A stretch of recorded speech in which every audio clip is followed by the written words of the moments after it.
everyone, and welcome to Empowering Homeschool Conversations. This is a weekly broadcast put on by SPED Homeschool, who is a nonprofit, and we have a desire to empower parents to homeschool unique learners. And so thank you for joining us tonight. My name is Peggy Ployer, and I'm the founder and CEO of SPED Homeschool. If you want to find out more about our nonprofit, you can check us out at SPED, S-P-E-D, homeschool.com. And I also want to thank Bookshark for sponsoring this episode of Empowering Homeschool Conversations.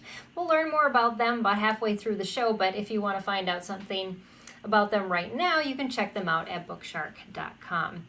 So tonight we are continuing our discussion. So this month we are talking about how do we teach all those kids in our house all at the same time without going crazy? And that's kind of what we're going to talk about tonight with our guests. So I want to welcome you, Julia Nalle. Thank you for joining us tonight to help continue this discussion on this topic.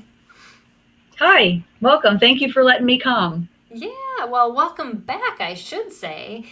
Julie joined us in January talking about crafting creative and thoughtful curriculum, kind of more on the eclectic approach to homeschooling. So you'll definitely, want you to check out that video as well. It was aired back in January, or the podcast, either or. We do turn this broadcast into a podcast. So know that you can either join us live, you can watch us recorded, you can listen to us recorded.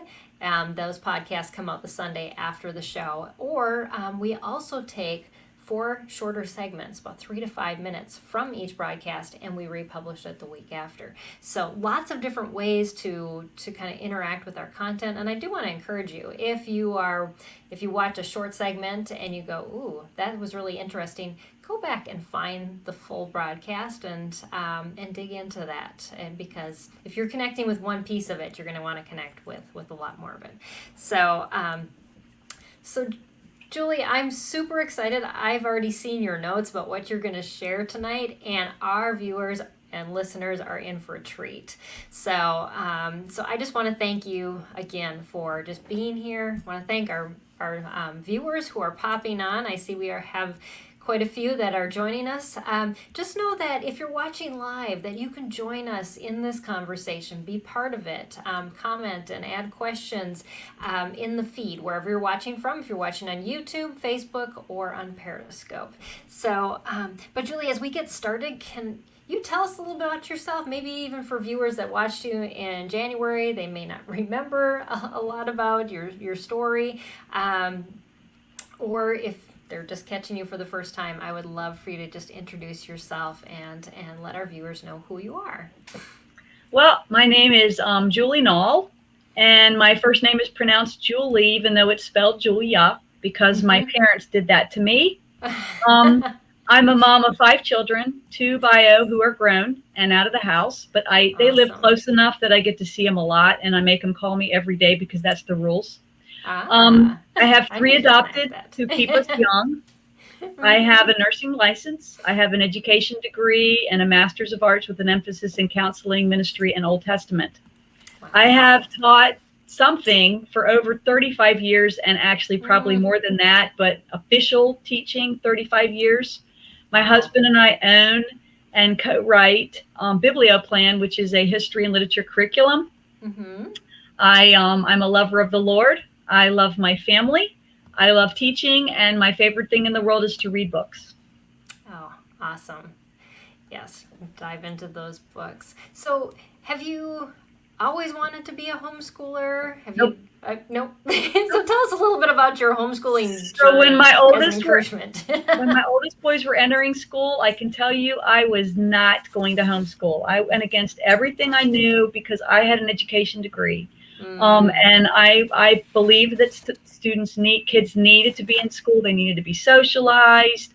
I just thought it was important. My oldest son was a people person. And so I felt like, boy, he needed to be in school to be around those friends. My second one was not a people person. And so I thought, well, he needs to be in school to be around kids to learn how to socialize. And so my first son wanted socialization. My second son needed socialization. So I sent them to a little Christian school. And after about the first 30 minutes of it, I hated it. It was a very strict, Oh. very harsh school. And Hmm. I was like ready to pull him out, but my I Love People son got there and made friends within the first day, and he was happy. And so we just kind of, you don't rock a boat that's going smoothly.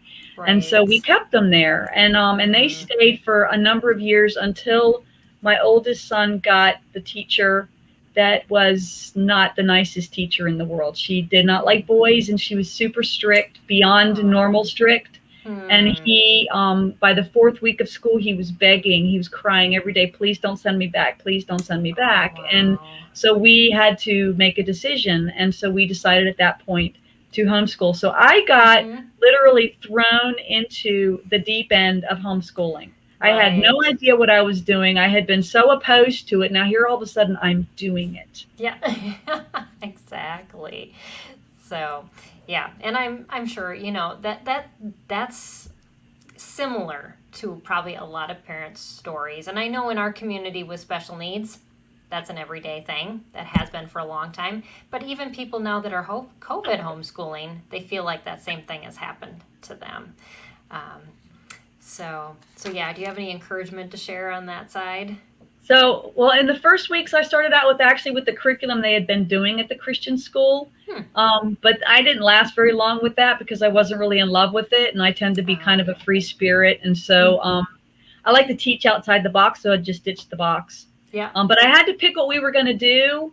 And I had two Mm-hmm. priorities. My number one was to do as much homeschooling as we could do together because I Mm-hmm. didn't want to put my kids in their own little separate cubbies because I was all about socialization.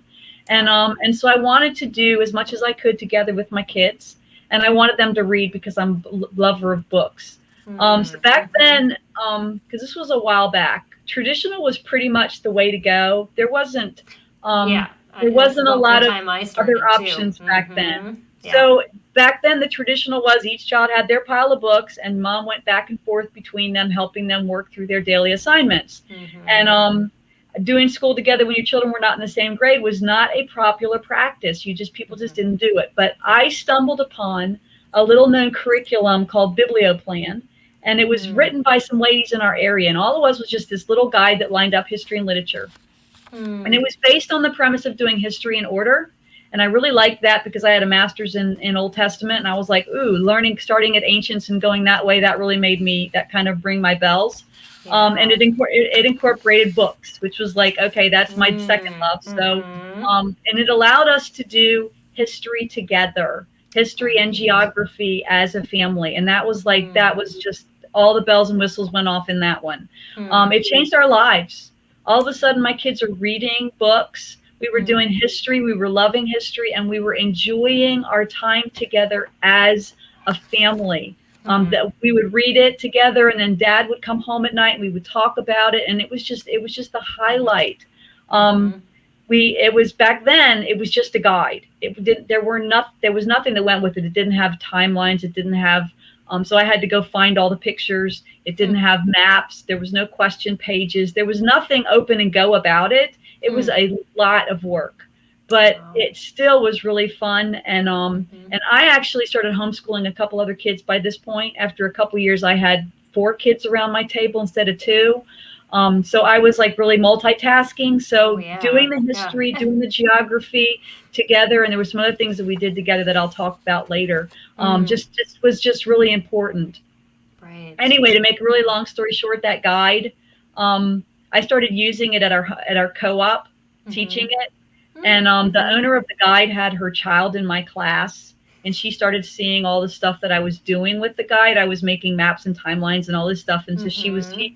she asked if we could partner, and so we partnered, Mm-hmm. um, and that was kind of, we've been with BiblioPlan ever since. So my husband and I own the company now. Yeah, yeah, yeah. And we just did a one of our review crew members just did a review, or the unboxing is actually already on our YouTube channel of Julie's the BiblioPlan, and I think the review premieres on Thursday, so you'll definitely Cool. want to check those out because it just to have gone from a guide to what you have, is quite amazing, because I know our reviewer opened up the book and I was like, wow, that is such a good resource. So just want to give that plug for you. Thank you. Can you give us a few reasons why learning together is so good? Because I think we think that, it's best that a child learns at their own level, and that's just the way we should do it. Well, number one, it saves time. Yeah. It saves a lot of time, because mom's not bumping back and forth from cubby to cubby to cubby, but she's working it together. Number two, it saves money. You're not buying separate books for each specific child.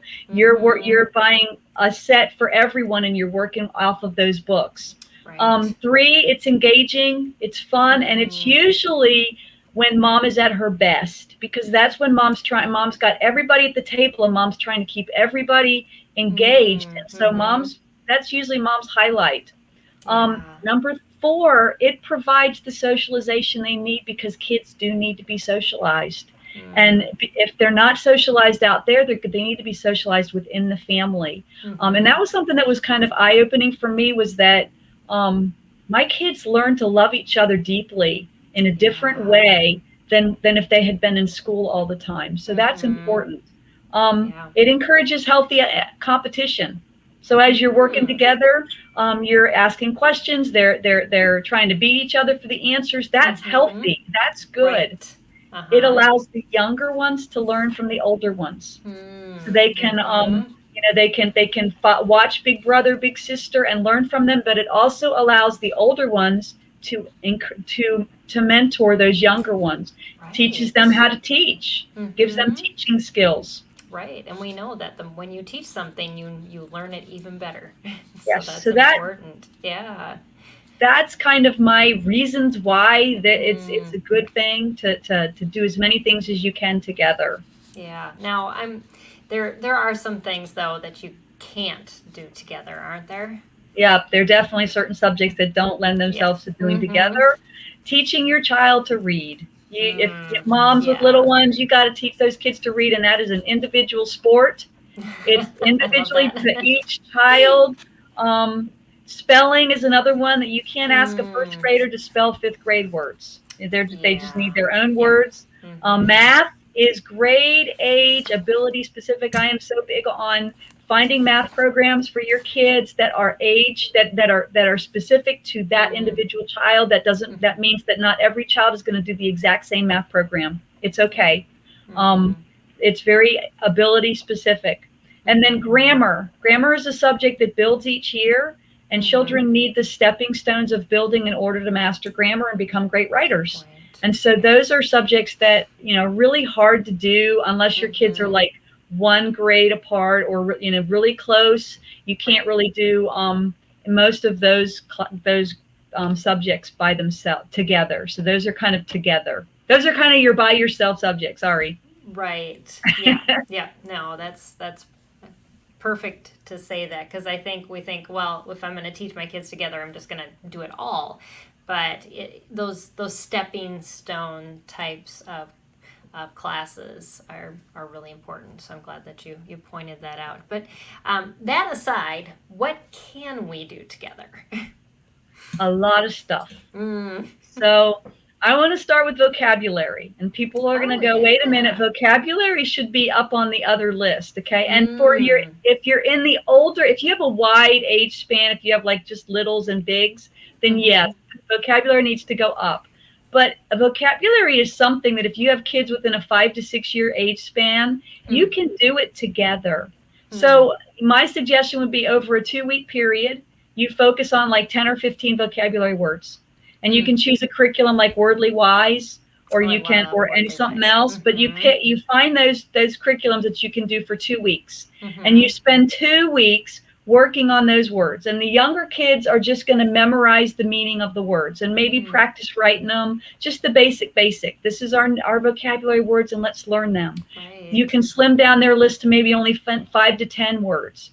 The older students are going to do the full gamut. They're going to learn the meaning, use the words as their spelling words. They're going to learn synonyms, antonyms. They're going to incorporate the words into writing, and on and on. The words are going to get posted somewhere in your kitchen or in your house. And Yes. everyone in the family is challenged to find ways to incorporate that new vocabulary into their everyday talking. So think of all the games you can play together with Right. those vocabulary words. Have a family meal where every sentence has to incorporate one of the words.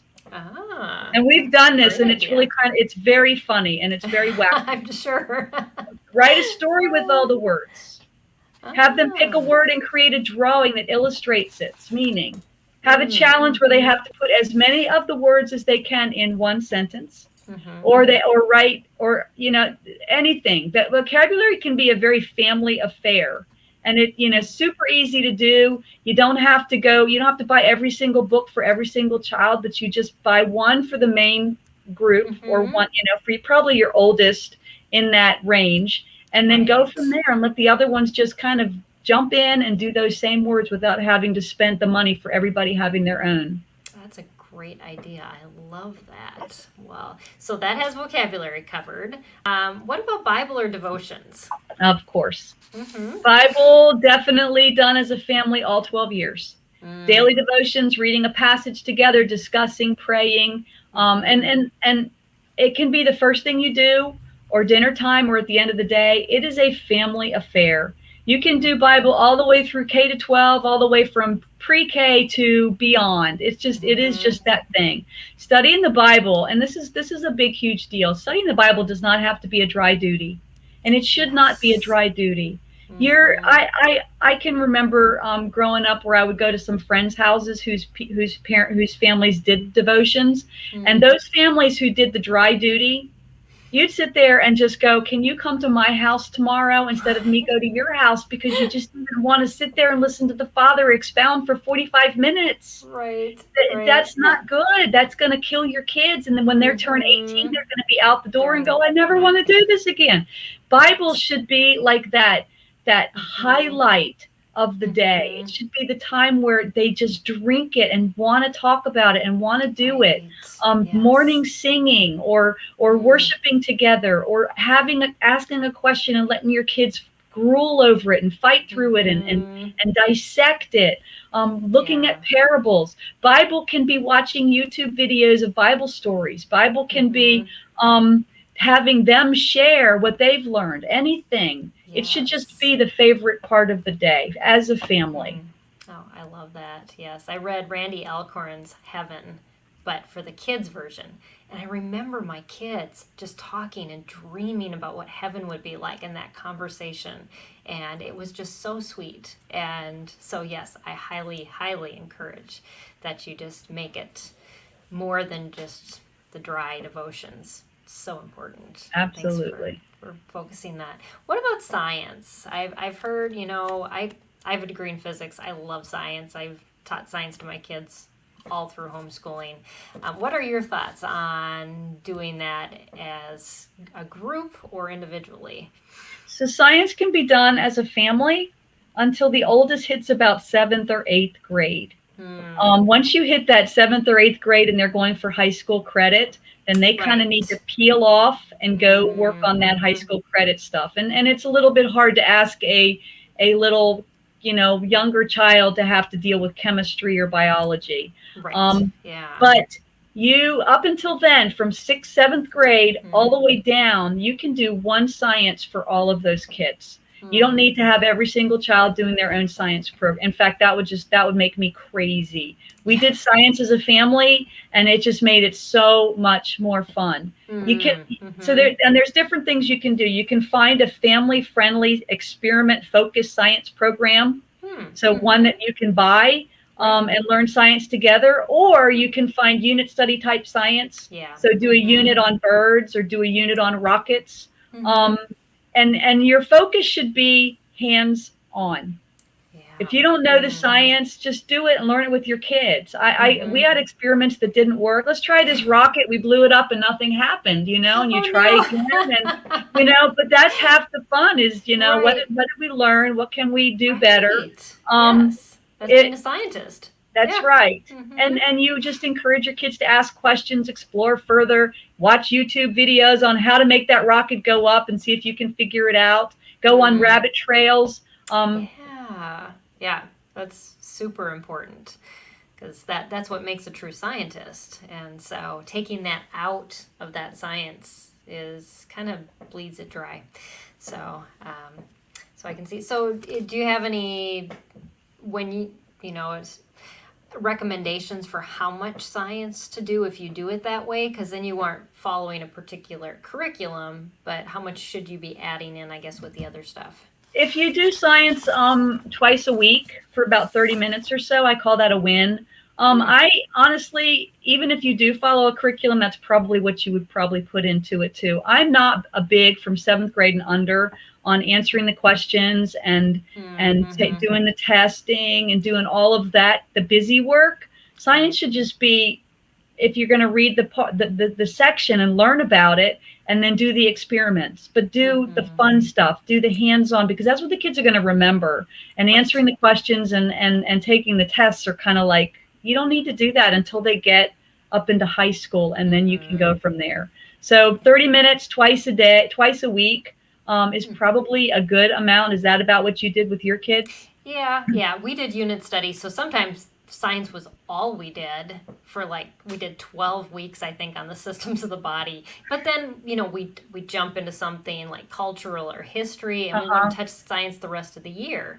So it was easier for me to manage because then we could just totally focus. And with having kids on the spectrum, they kind of like to be hyper focused on one thing, so that just works. And that's another way of doing it. If because you can make you can do your science as a whole unit study, so you can add in your reading and your literature and your science and your history and all of that around what you're doing with the science. Yeah. So.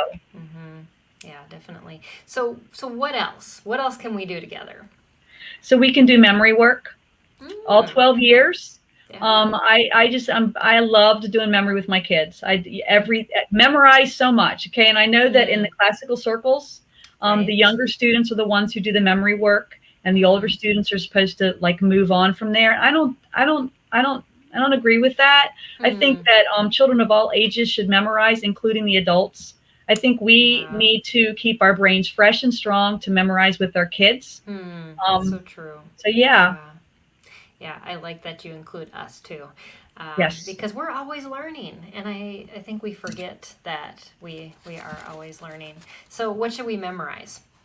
Well, Bible, number one, Bible passages, and not just individual verses, but a passage, because I think kids retain it longer if they've spent more time working through a passage than if you just do little spot individual verses.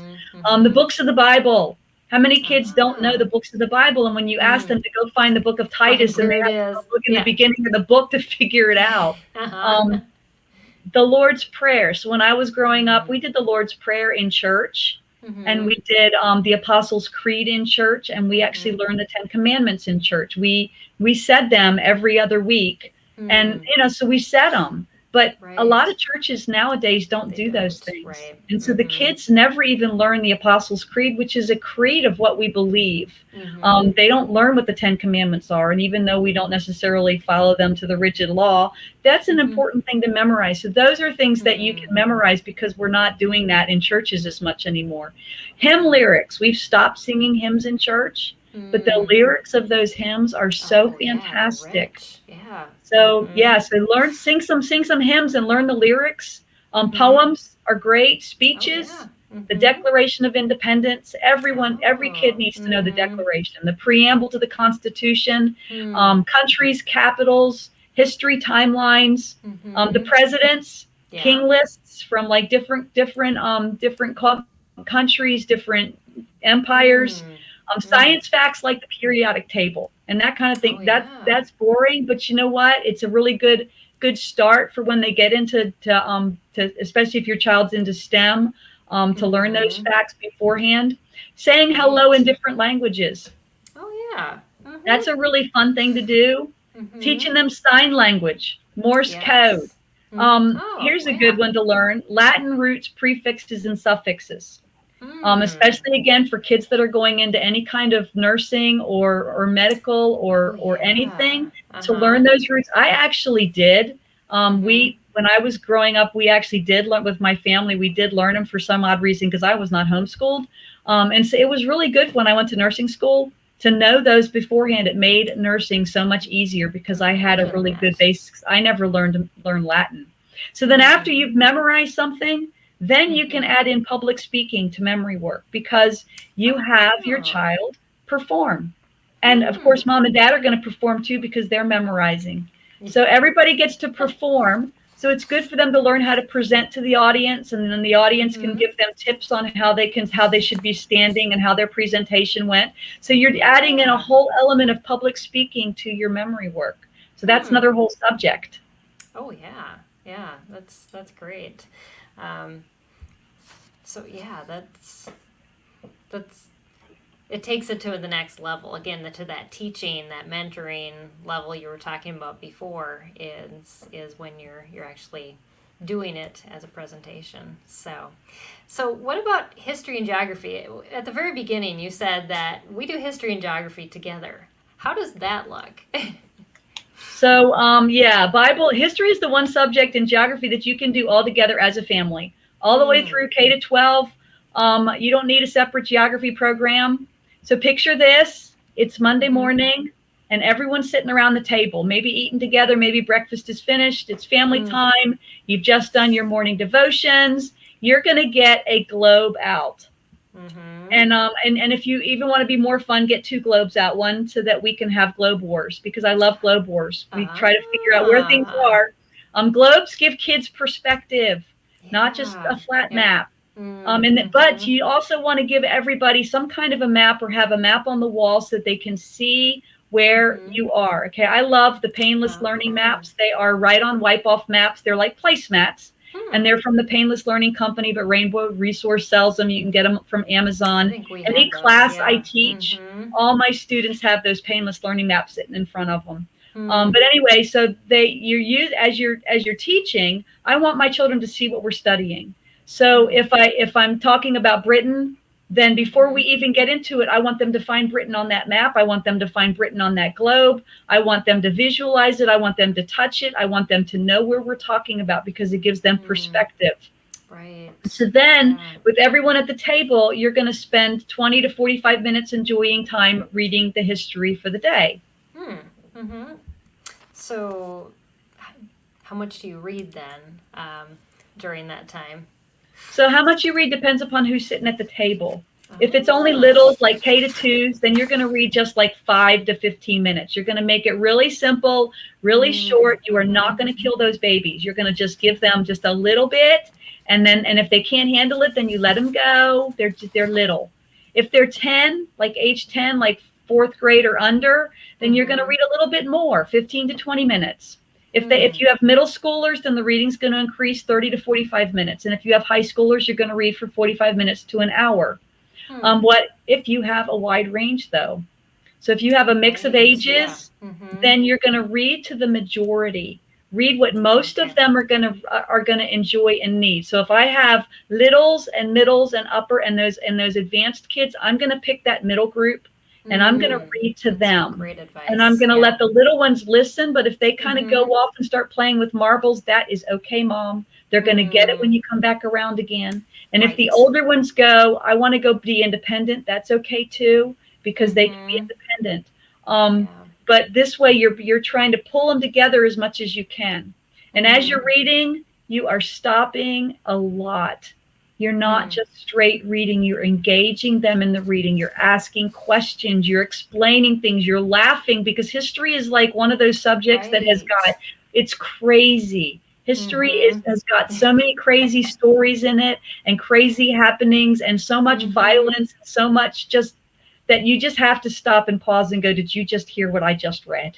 Right. And I do that all the time. That is great advice. So true. Yeah, because we can make it so dry. I thought history was dry until we actually homeschooled, and I was like, wow, I'm enjoying this. And yeah, you do. You have to kind of dig into that. You have to find the story. So if you're reading a curriculum that's just dry, boring, go find a curriculum that's full of stories, because history should be story based. And while you're reading, you're constantly pointing to that globe and finding the places on the map. Yeah. So in addition to that, what else are your kids doing while you're reading? So while you're reading, some of those kids are going to be sitting there quietly. In fact, while you're reading anything, science, anything, while you're reading, they're going to sit quietly and listen and not make a peep except to answer the questions, because those are your good kids. Those are the ones you want to have around your table, right? And some of those kids are going to be wiggling in their seats, and they're going to be down on the floor, and they're going to be crawling across, and they may even be in the other room. And some of them are going to be trying to doodle on that painless learning map that's sitting in front of them. But guess what, Mom? All those ways are okay. Some of those kids that are sitting quietly, they might not, they might look the look, but those kids might be the ones that are the most checked out.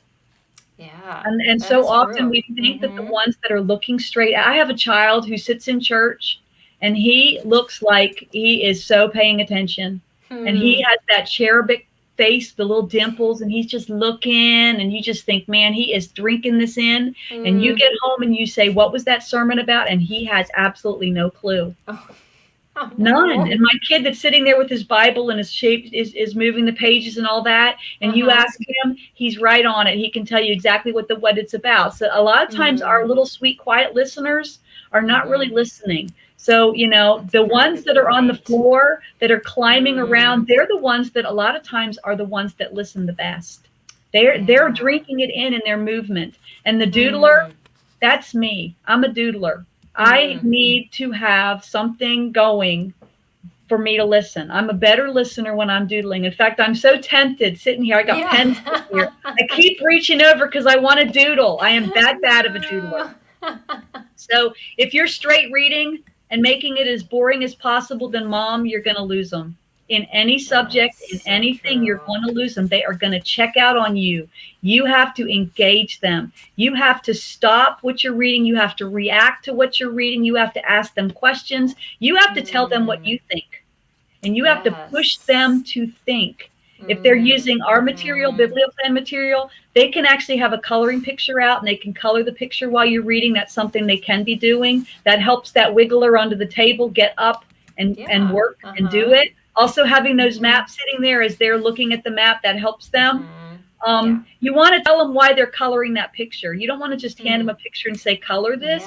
You want to say, hey, this is Attila the Hun today. And we're going to be coloring him and explaining, and wait till you read about him, okay? And then as they're coloring Attila, then it makes sense.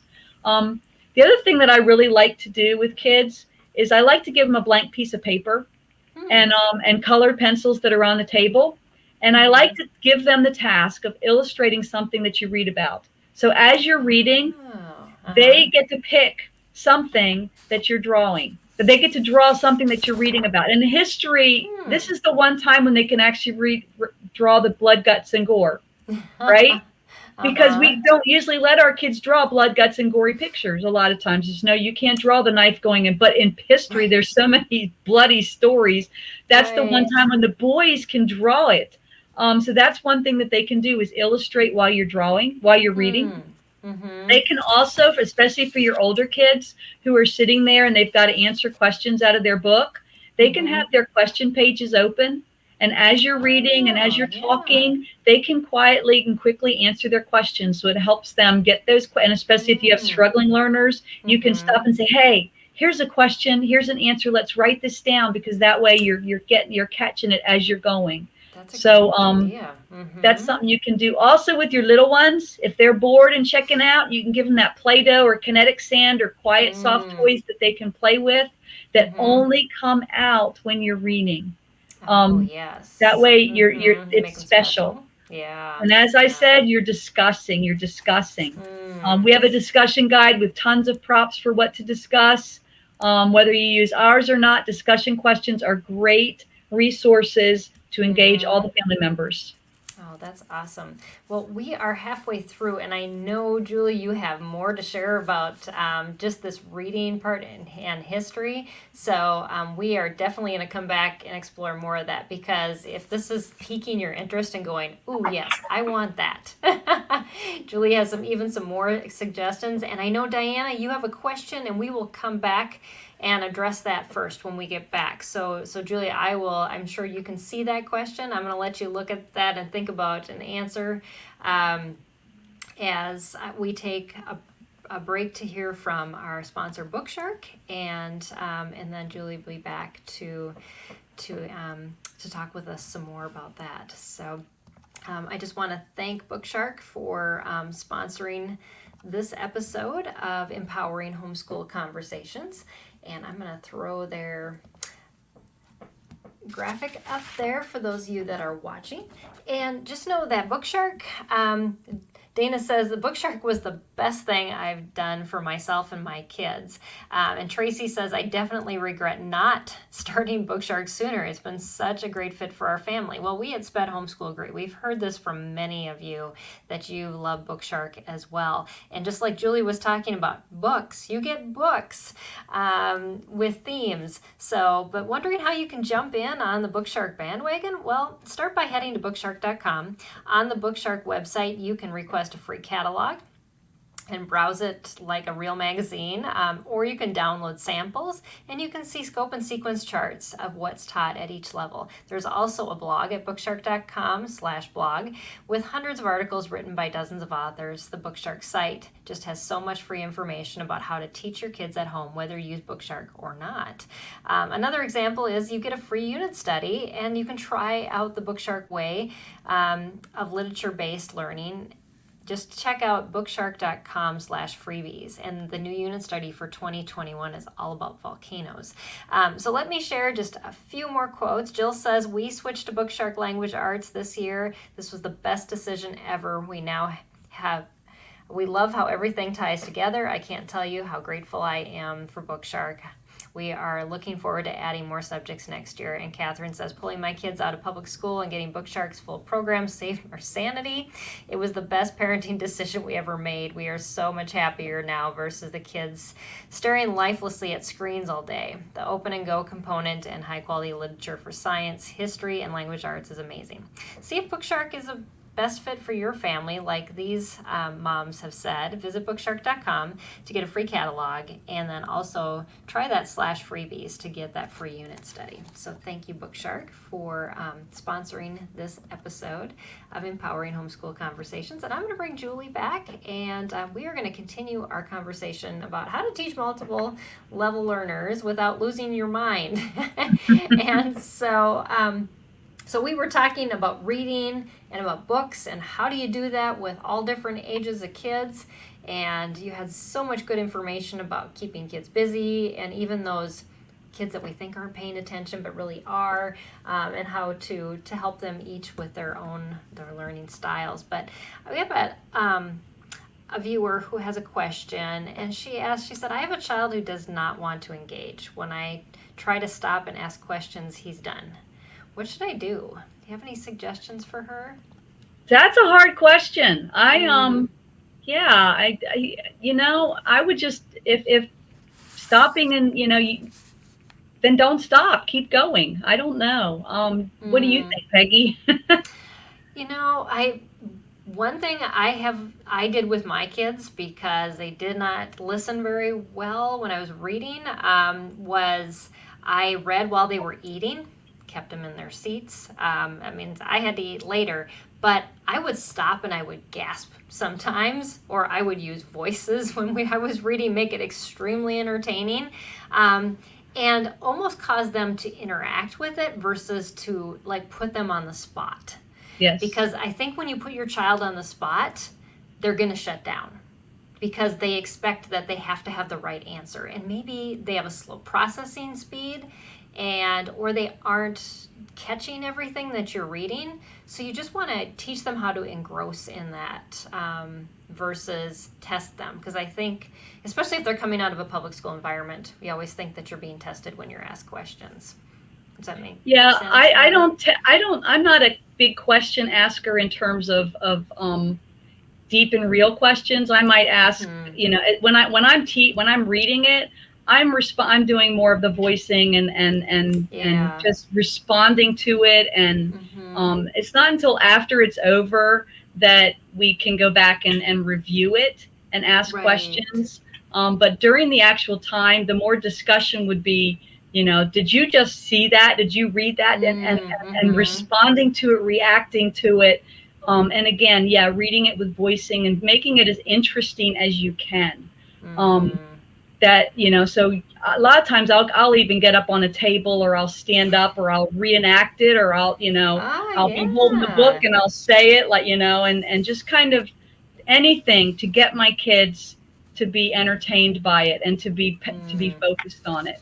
And if asking direct questions is hard, then Mm-hmm. come around the back door with it. Or wait until you're done. Right. And if they check out, then at least it's not in the middle of when you're trying to keep them engaged. That's so So true. So is that reenactment part of what you do additionally for your history? yep. Is that one So thing? yeah, so when you're finished discussing, you can answer your questions in the book. You can ask them questions. You can do maps. We have maps. I love Mm. maps. Everybody helps each other with their maps. Timelines are a fantastic activity to do as a family. I love the timeline figures. Mm. Um, our timeline books are really super easy. They're mom friendly because the pictures are actually in them. So I don't have to Mm. go find the pictures. And you just Right. cut and paste them and put them exactly where they go. So it's like a no-brainer timeline. But you can make a big family timeline. You can Velcro the pieces on the timeline and take them off and down. Mm. Mm-hmm. When I teach at the co-op, I love to review over and over again each week. What did we talk about? What did we talk about? So that we can review. And Right. having a timeline where we can take the pieces down and up Mm. is a really good way to remind ourselves. And reenacting. One of the events, let's reenact what we just read.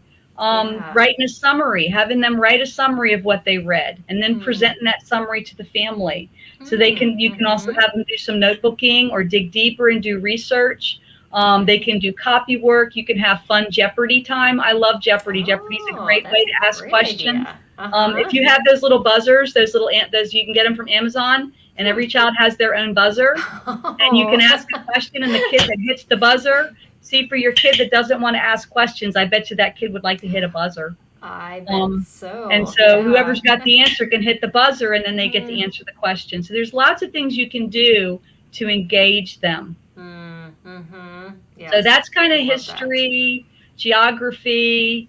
Mm-hmm. You got some writing in there. You got some notebooking going on. Right. So, Yeah. yep. You've got a lot of integral parts that are all coming together just around that one topic. So that's awesome. So I saw one viewer said, hi Nikisha, thanks for joining us. And we have a viewer on YouTube wants to know if there's a certificate. I'm not sure if you want a certificate for watching this show. So definitely let us know what you're looking for on that, if it's like continuing ed credits or what. But we'll definitely answer that question if you can just clarify a little bit more what you're looking for. But so history is great. It lends itself to learning together, as well as some of the other things you talked about, vocabulary and you'll have to rewind to get the whole list. But I know you've got more. So what else can we learn together as a family? So we can do foreign language is something you could do for your younger kids. Not for high school. High school, Oh, again, you need to yeah. break it off. But I did Latin with the Mm. whole group of kids. I didn't know Latin except my little prefixes and suffixes. I never took Latin. I actually took German, which is very different than Latin. But it didn't Yeah. matter because I learned along Hmm. with them. The cool thing about being the mom homeschooler is that we have the answer key. That is our greatest tool, is that you have the answer key. And if you have the answer key, you're smart in everything. So we That's worked so in the true. book, we listened to the audio, and we learned Latin together.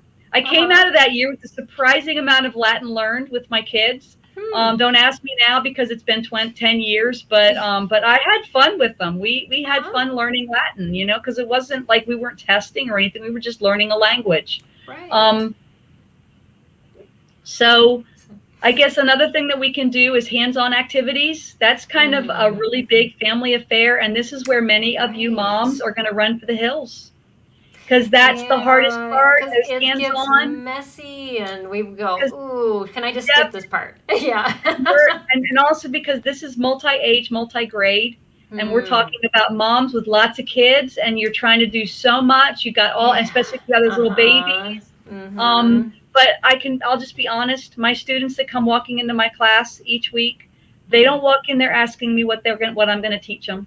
The first question that comes out of their mouths is, Mrs. Knoll, what are you going to do today? What are we going to do? Yes. Oh, Because the that's so kids good. Yeah. like to do. And Mm-hmm. here's my rule of thumb. Pick 9 things to do. One a month. Yeah. September, October, November, December, January, February, March, Perfect. April, May. You've got Mm-hmm. 9 history-related things. And then if you're doing science activities, then that's Mm-hmm. more. But if you Okay.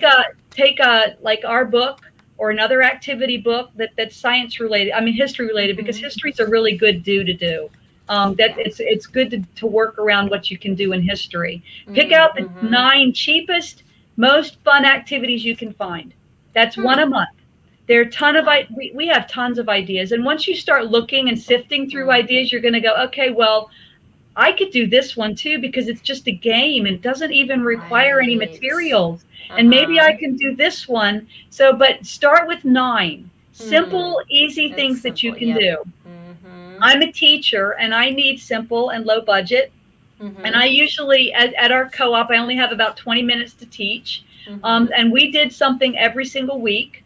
And I wrote our books. I wrote our hands-on books. So I know that there are tons and tons of good, easy ideas of things to do.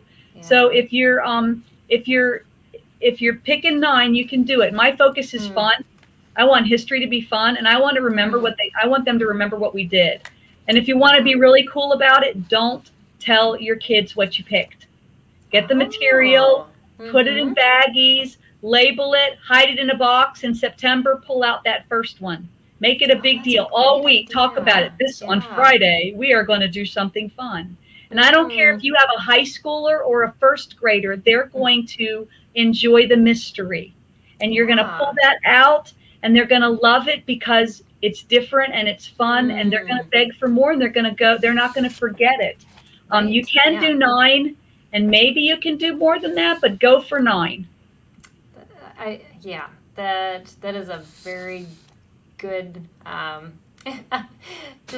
just basic easy, this is doable, instead of, I think we have the pie in the sky type of, our homeschool is going to look perfect and we're going to have activities every day, and we set ourselves up for failure when we do that. But the once a month, anybody can do that, and planning ahead really would help too.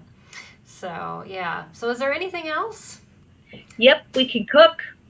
Oh Cooking teaches yeah. children so many things, Mhm. and it is a great family activity. It doesn't Yeah. have to be hard. It can be a simple Mhm. activity that, again, cooking and history go really well together. I know I sound a bit redundant, Yes, but they do. it's Mhm. just, it is what it is. Cultural cooking is a blast. It can It be cooking related is. to science. It can be based on Mhm. a book that you read or just for fun.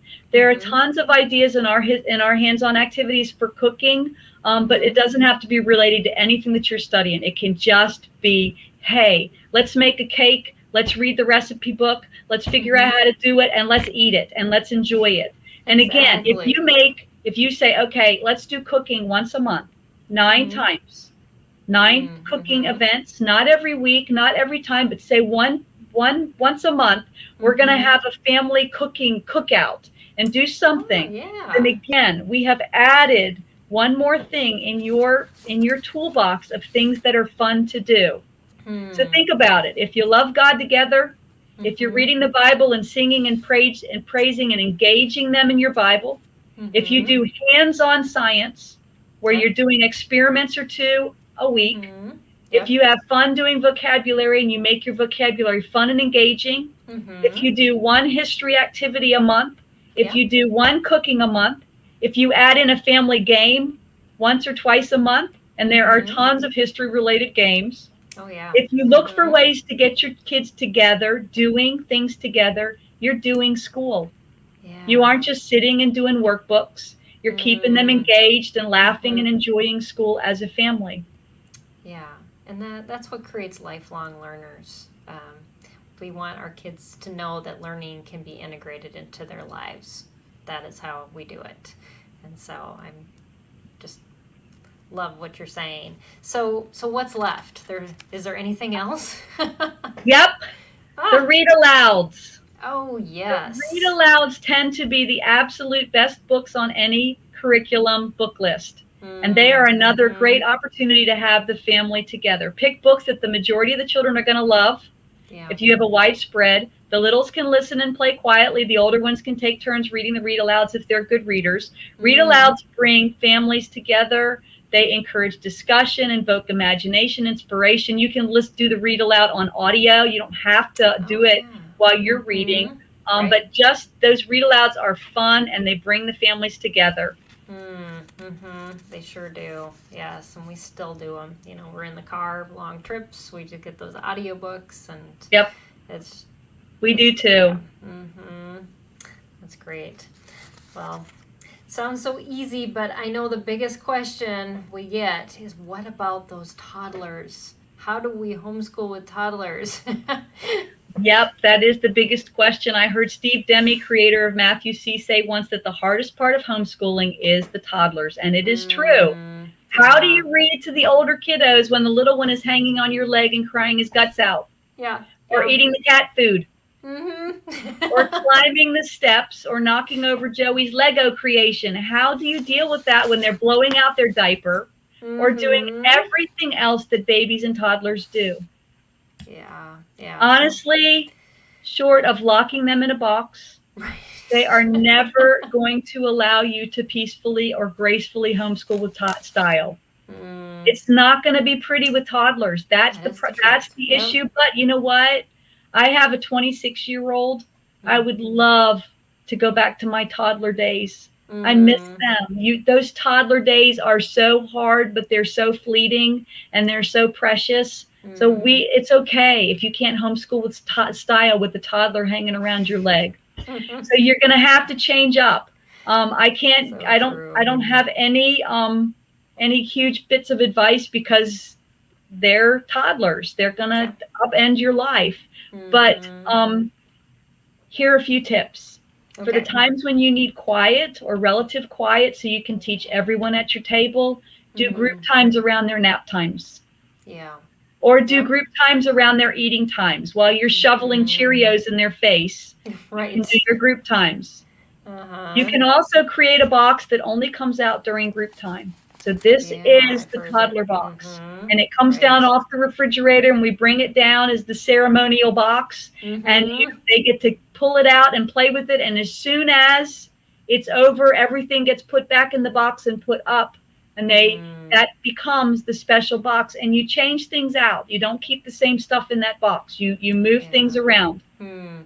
You can also assign an older child to engage the little one for the day, especially if you have a lot of kids. This is your job today. You get Isaac. You get to keep Isaac entertained. You bounce him, you carry him, you do whatever. You can still listen, but you are responsible for the baby. So that's one option. You can also do group times when both parents are home. So when you've got dad's help or mom's help or whoever is doing the secondary teaching, they can take Johnny and go play and while you teach. So that's another option. The other big thing that you can do is you can shorten your group times. And I know when I taught, I like to do everything. I like to do all our group times together. I like that we're all at the table together. But when you've got toddlers, it's really hard to do that. And so you can just go, okay, we're going to do a short burst here, and then we'll stop, and you guys will go do your work, your individual work, and then we'll come back and do another short burst here. And that way, Johnny is not forced to have to be quiet for such a long period of time. And I go back to doing school. The more you do, games, activities, experiments, cooking, all of those things, the more hands-on things you're doing, the easier it is for those toddlers to be there, because you're not expecting them to be quiet and sitting with their little hands folded. You're doing, and they're allowed to move too. So the more you do with your school, the better it is. Yeah, I completely agree. So it seems like a lot of chaos, but sometimes you just need to do things in the chaos. But if you want your child to read, or you have a student that needs like focused time, how do you handle that with this chaos happening in your home? So you got multi-age, multi-grade, and you've got children that have to read their literature books. How do you do that? So on a very practical level, you need to institute in that day a quiet reading time for everybody, all at the same time. Everybody needs it. It can be during afternoon nap for the littles. It can be right before lunch or right after, but you need a designated time where everyone is in lockdown. And that way your easily distracted kids can read, because in chaos, they can't read.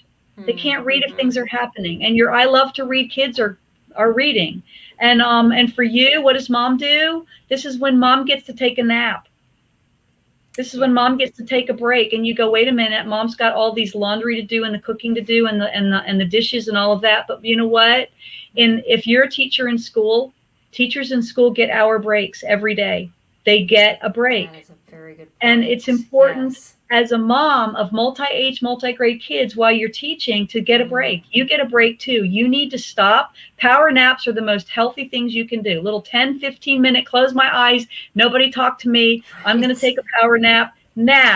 That is, you have my permission to do that. And a lot of moms don't feel like they have that permission. They feel guilty for doing it. But take the guilt off. You need it. Because otherwise, by 3 or 4 or 5 o'clock in the afternoon, you are so face-planted exhausted.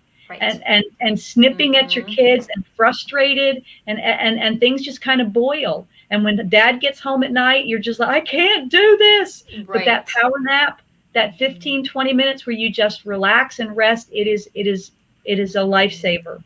It is so true. Yes. Listen to Julie on this one, everyone. You've got to do this. Otherwise, you're going to run yourself into the ground, and you don't get any more done. I just want to let you know that. You just do not. Because when you're tired, you're just not thinking straight, and you actually get more done after you rest. So make sure you do that. So in general, what does a schedule look like, for your family while you were homeschooling?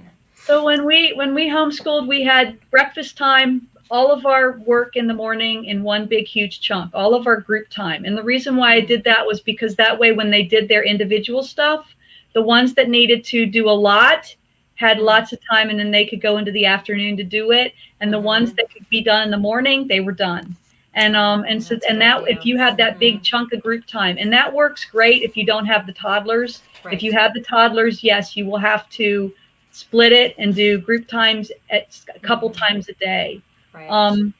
So and some people are going, how do I get my kids motivated? How do I get my kids to be excited about this? Right. Don't be afraid to reward your kids.